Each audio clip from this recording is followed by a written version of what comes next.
Oh, the Devon man, dubbed the father of baseball, is having a field named after him 200 years after his birth.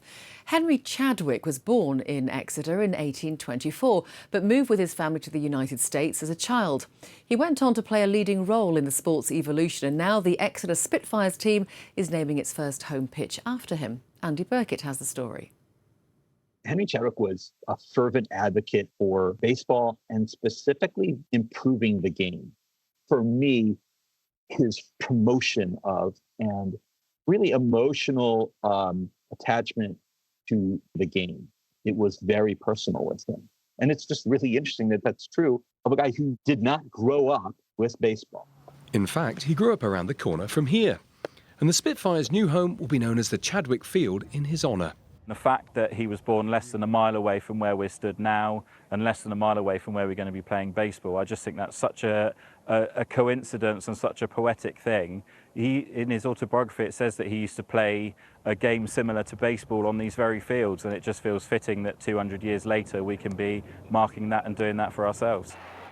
It's not the first time Chadwick's work has been recognised. President Theodore Roosevelt, no less, wrote him this message to mark his 80th birthday. My dear Chadwick, I congratulate you on your 80th year and your 50th year in journalism, and you are entitled to the good wishes of all for that part you have taken in behalf of decent sport. However, he got the name the father of baseball, not because he played himself, but because he promoted the sport and also, I think, codified the rules, wrote the rules down, and that's how he got the title.